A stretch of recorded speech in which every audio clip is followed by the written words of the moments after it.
ಅಹೋರಾತ್ರ ನಮಸ್ಕಾರ. ನಾನು ಈ ಮರದ ವಿಡಿಯೋನ ಕಳಿಸಿದ ಉದ್ದೇಶ ಏನಂದರೆ, ದಕ್ಷಿಣ ಕನ್ನಡ ಜಿಲ್ಲೆಯಲ್ಲಿ ನಾಳೆ ಬರುವ ಅಮಾವಾಸ್ಯೆಗೆ, ಅಂದರೆ ಇಲ್ಲಿ ದಕ್ಷಿಣ ಕನ್ನಡ ಜಿಲ್ಲೆಯಲ್ಲಿ ಆಟಿ ಅಮಾವಾಸ್ಯೆ ಎಂದು ಕರೀತಾರೆ. ಆ ಆಟಿ ಅಮಾವಾಸ್ಯೆಗೆ ಈ ಮರದ ಸಿಪ್ಪೆಯನ್ನು ತೆಗೆದು ಒಳಗಿರುವಂಥ ತೊಗಟೆಯನ್ನು ಒಂದು ಕಷಾಯ ರೂಪದಲ್ಲಿ ಮಾಡ್ತಾರೆ. ಅದಕ್ಕೆ ಬೆಲ್ಲ, ಒಳ್ಳೆ ಮೆಣಸು, ಏಲಕ್ಕಿ, ಲವಂಗ ಎಲ್ಲ ಮಿಕ್ಸ್ ಮಾಡಿ ಒಂದು ಕಷಾಯ ರೂಪದಲ್ಲಿ ಕುಡಿತಾರೆ. ಅದನ್ನು ಕುಡಿದ್ರೆ ನಮಗೆ ಯಾವುದೇ ಕಾಯಿಲೆಗಳು ಬರುವುದಿಲ್ಲ ಎಂದು ಹೇಳಿಕೊಂಡು ಹಿಂದಿನ ಕಾಲದಲ್ಲಿ ಹೇಳಿಕೊಂಡು ಬಂದಿದ್ದಾರೆ. ಕಷಾಯ ಕುಡಿಯೋದ್ರಲ್ಲಿ ಏನು ಉದ್ದೇಶ ಇಲ್ಲ ಅವರ ಹತ್ರ, ಆದರೆ ಆ ಮರದ ಸಿಪ್ಪೆಯನ್ನು ತೆಗೆದು ಕಷಾಯ ಮಾಡಿ ಕುಡಿದ್ರೆ ಏನು ತೊಂದರೆ ಇಲ್ಲ. ಆದರೆ ಮರದ ಸಿಪ್ಪೆಯನ್ನು ತೆಗಿತಾರಲ್ಲ, ಆ ಮರಕ್ಕೆ ತುಂಬ ನೋವಾಗುತ್ತೆ ಅನ್ನೋ ಒಂದು ಉದ್ದೇಶ ನಮ್ಮದಿದೆ. ದಯವಿಟ್ಟು ನೀವು ಇದರ ಬಗ್ಗೆ ಏನು ಅಂತೇಳಿ ಒಂದು ಉತ್ತರಿಸಿ ಅಹೋರಾತ್ರ. ಧನ್ಯವಾದ. ಅಹೋರಾತ್ರ. ನೋಡ, ಚಿಕ್ಕ ಉತ್ತರದಲ್ಲಿ ಸರಿದೂಗುವ ಪ್ರಶ್ನೆ ಅಲ್ಲ ಇದು, ದೊಡ್ಡ ಉತ್ತರ ಬೇಕಿದು.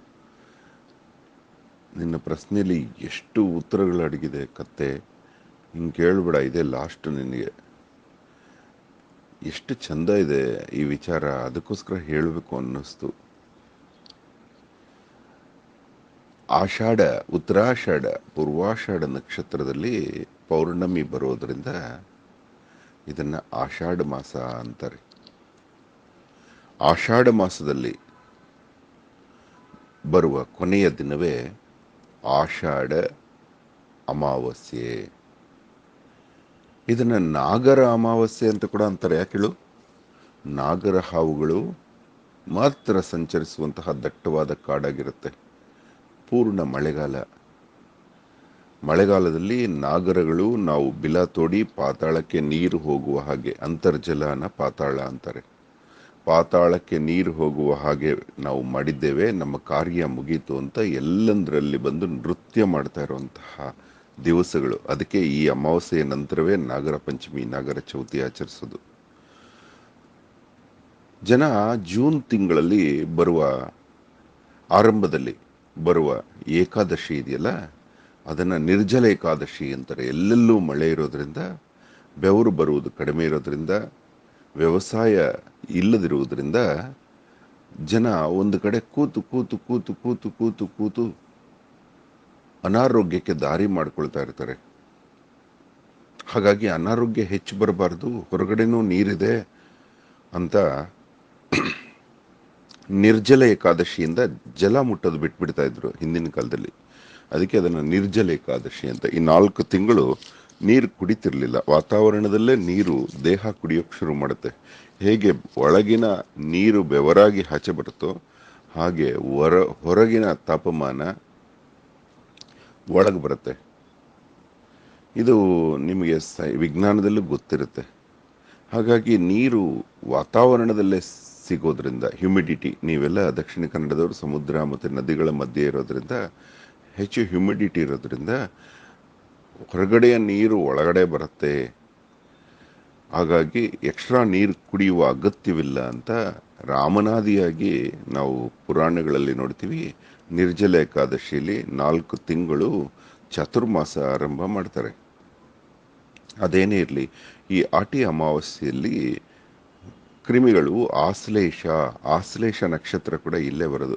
ಆಶ್ಲೇಷ ಅಂದರೆ ಹುಳ ಹುಪ್ಪಟೆಗಳ ಕಾಲ. ಅದು ಭೂಮಿನ ಸ್ವಚ್ಛಗೊಳಿಸ್ತಾ ಇರುತ್ತೆ. ಹೇಗೆ ಕೆಲಸದವರು ತಾವು ಕೋಣೆಗಳನ್ನು ಸ್ವಚ್ಛ ಮಾಡುವಾಗ ನಮ್ಮನ್ನೆಲ್ಲ ಆಚೆ ಕಳಿಸ್ತಾರೋ, 1 ನಿಮಿಷ ಆಚೆರಿ ನಾವು ಕಸ ಗುಡಿಸ್ಬೇಕು, ಕ್ಲೀನ್ ಮಾಡಬೇಕು ಅಂತ ಅವ್ರವ್ರ ಕೆಲಸ ಆಫೀಸುಗಳಲ್ಲೆಲ್ಲ ಮಾಡ್ತಾರೋ, 1 ನಿಮಿಷ ಈ ಕಡೆ ಬನ್ನಿ ನೆಲ ಸಾರಿಸ್ಬೇಕು. ಹಾಗೆ ಕ್ರಿಮಿಕೀಟಗಳು, ಹಾವುಗಳು ಎಲ್ಲ ಭೂಮಿಯನ್ನು ಸ್ವಚ್ಛಗೊಳಿಸುವಂತಹ ಮಾಸಗಳಿವು. ಹೀಗೆ ಮಾಡುವಾಗ ಕೆಲಸವಿಲ್ಲದ ಮನುಷ್ಯರು ಎಷ್ಟೋ ಸಲ ಪ್ರಾಣಿ ಪಕ್ಷಿಗಳಿಗೆ ತೊಂದರೆಯಾಗಿ ಕ್ರಿಮಿಗಳ ಕಡಿತಕ್ಕೆ ಒಳಗಾಗಿ ವಿಷವೇರಿ ಪ್ರಾಣ ಹೋಗುವ ಸಂದರ್ಭ ಬರುತ್ತೆ.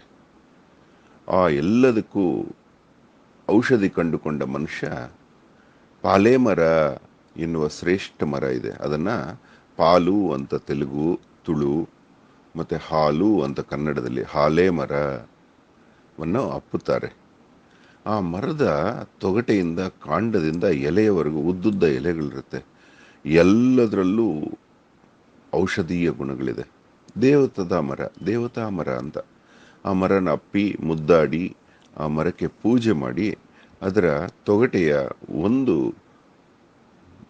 ಅವರವರ ಬೆರಳಿನ ಉದ್ದದಷ್ಟು ತೆಗೆದುಕೊಂಡು ಬರ್ತಾರೆ. ಅದು ತೊಗಟೆ ಬಿಟ್ಕೊಳ್ತಾ ಇರುತ್ತೆ ಯೂಶ್ವಲಿ. ನೀನು ನೋಡಿದ್ಯಲ್ಲ ಆ ಮರ ತೋರಿಸ್ತಾ ಇದೆಯಲ್ಲ, ಮೇಲ್ಗಡೆ ತೊಗಟೆ ನೋಡು ನೈಸ್ ಆಗಿದೆ, ಕೆಳಗಡೆ ಗಂಟು ಅಂತ ಇದೆ. ಯಾಕೆ ಅಂದರೆ ಇದೇ ರೀತಿ ಹತ್ತಿರದಲ್ಲಿರೋರೆಲ್ಲ ತೊಗಟೆ ಕಿತ್ತು ಹಂಗಾಗಿದೆ. ಇದು ಸಹಜೀವನ. ಮರಕ್ಕೂ ವರ್ಷವೆಲ್ಲ ಕಾಪಾಡ್ತಾರೆ. ಓ ಪಾಲೆ ಮರ, ಇದೇ ಕಣೋ ಆಷಾಢದ ಮರ, ಇದೇ ಕಣೋ ನಾಗರ ಅಮಾವಾಸ್ಯೆ ಮರ, ಇದೇ ಕಣೋ ಆಟಿ ಅಮಾವಾಸ್ಯೆ ಮರ. ಆಟಿ ಅಂದರೆ ಆಷಾಢ ತಿಂಗಳ ಅಮಾವಾಸ್ಯೆ ಅನ್ನೋದನ್ನು ಶಾರ್ಟ್ ಮಾಡ್ಕೊಂಡಿದ್ದೀರಿ ನೀವೆಲ್ಲ. ಆಷಾಢ ತಿಂಗಳ ಅಮಾವಾಸ್ಯೆ, ಆಟಿ ಅಮಾವಾಸ್ಯೆ, ಇನ್ನು ಏನೇನೋ ಅರ್ಥಗಳಿದೆ ಅದಕ್ಕೆ. ಇದು ನಾಗರ ಅಮಾವಾಸ್ಯೆ, ಭೀಮನ ಅಮಾವಾಸ್ಯೆ ಅಂತಾರೆ. ಭೀಮನ ಅಮಾವಾಸ್ಯೆ ಅಂದರೆ ದೊಡ್ಡ ಅಮಾವಾಸ್ಯೆ ಅಂತ. ಭೀಮನ ಅಮಾವಾಸ್ಯೆ ಅಂದರೆ ಈ ಟೈಮಲ್ಲಿ ಎಷ್ಟೇ ಸರ್ಪಗಳು ಹುಳಗಳು ಕಡಿದರೂ ಏನೂ ಆಗದಂತಹ ದೇಹ ಬೆಳೆಸ್ಕೊಂಡ ಹುಡುಗ ಸಿಗಲಿ ಅನ್ನೋ ಒಂದು ದೇವರಲ್ಲಿ ಪ್ರಾರ್ಥನೆ ಮಾಡುವಂತಹ, ಹೆಣ್ಣು ಮಕ್ಕಳು ಪೂಜೆ ಮಾಡುವಂತಹ ಅಮಾವಾಸ್ಯೆ ಅಂತ ಕೂಡ ಕರೀತಾರೆ ಇದನ್ನು. ಇದು ಜ್ಯೋತಿಷ್ಯ ಇವಾಗ ಇದರಲ್ಲಿ ಕಲಿತದ್ದು ನಿಜ, ಕಲಿಯೋದು ನಿಜ, ಕಲಿತಾ ಇರೋದು ನಿಜ. ಆದರೆ ಈಗ ಬೇರೆ ದಿಶೆಯಲ್ಲೇ ಹೋಗ್ತಾ ಇದ್ದಾನೆ ಅಹೋರಾತ್ರ. ಆದರೂ ಈ ಅಮಾವಾಸ್ಯೆಗಳ ವಿಚಾರದಲ್ಲಿ ತುಂಬ ಆಸಕ್ತಿ ಎಂತಹವ್ರಿಗೂ ಬಂದ್ಬಿಡುತ್ತೆ. ಏನು ಮಾಡಿದ್ದಾರೆ ಹಿರಿಯರು, ಎಷ್ಟು ಚೆನ್ನಾಗಿ ಮಾಡಿದ್ದಾರೆ ಅಂತ. ಹೀಗೆ ಸಹಜೀವನ ನಡೆಯುತ್ತೆ. ಆ ಮರನ ಕ್ರೌರ್ಯದಿಂದ ಮಾಡೋದಿಲ್ಲ, ವಿರೂಪಗೊಳಿಸೋದಿಲ್ಲ, ವಿಕೃತ ಮಾಡೋದಿಲ್ಲ, ಬಳಸ್ಕೊಂಡು ಬಿಡೋದಿಲ್ಲ. ವರ್ಷ ಎಲ್ಲ ಗೌರವಿಸ್ತಾರೆ, ಆ ಮರನ ಪೂಜಿಸ್ತಾರೆ. ಒಂದೇ ಒಂದು ತೊಗಟೆ ಕೇಳ್ತಾರೆ.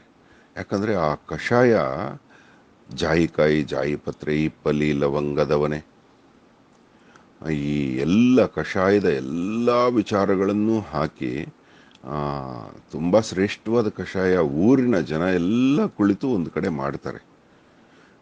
ಒಂದು ಮರದ ಸ್ವಲ್ಪ ಭಾಗ ತೆಗೆದುಕೊಂಡು ಊರಿನ ಜನ ಎಲ್ಲ ದೊಡ್ಡ ಕಷಾಯ ಮಾಡಿ ಎಲ್ಲ ಸೇರಿ ಕುಡಿತಾರೆ. ಆ ಕಷಾಯ ಕುಡಿದ್ರೆ ಕಫ, ಪಿತ್ತ, ವಾತದಲ್ಲಿ ಸಂಬಂಧಿಸಿದಂತೆ ಕಫದ ಕಾಯಿಲೆಗಳು ಹೆಚ್ಚು ಬರುವಂತಹ ಈ ತಿಂಗಳಲ್ಲಿ, ಈ 4 ತಿಂಗಳಲ್ಲಿ ಯಾವ ರೋಗಗಳು ಬರದಂಗೆ ಕಾಪಾಡುತ್ತೆ ಈ ತೊಗಟೆ.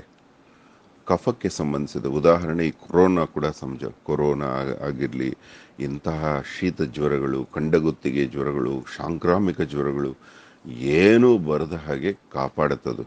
4 ತಿಂಗಳು ಅದೊಂಥರ ವ್ಯಾಕ್ಸಿನೇಷನ್ ಇದ್ದಂಗೆ ಕಾಪಾಡಿಬಿಡುತ್ತೆ. ಹಾಗಾಗಿ ಈ ಮರದ ತೊಗಟೆಯನ್ನು ಬಳಸ್ತಾರೆ. ಪ್ರತಿಯೊಂದಕ್ಕೂ ಎಕ್ಸ್ಟ್ರೀಮ್ಗೆ ಹೋಗಬಾರ್ದು.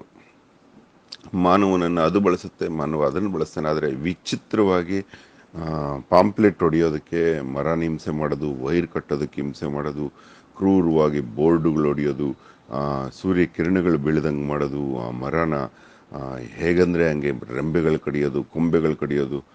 ಇದಕ್ಕೂ ಈ ರೀತಿ ಹಬ್ಬದ ಆಚರಣೆಗಳಲ್ಲಿ ದೇವರ ಥರ ಹೊಂದಿಕೊಂಡು ಬಾಳೋದು, ಈ ಸಹಜೀವನಕ್ಕೂ ಸಂಬಂಧ ಕಟ್ಟಬೇಡುವ, ಇದೊಂಥರ ಪೂಜ್ಯ ಭಾವನೆಯಿಂದ ಮಾಡೋದು. ಇದು ಆ ಮರನೇ ಸ್ವಂತ ಮನಸ್ಸಿನಿಂದ ಕೊಡುತ್ತೆ. ಬೇಕಾದ್ರೆ ಮರದ ಹತ್ರ ಹೋಗಿ ನೋಡು, ಆಟಿ ಸಮಯದಲ್ಲಿ ತೊಗಟೆನ ಸ್ವಲ್ಪನೇ ಬಿಟ್ಕೊಂಡಿರುತ್ತೆ.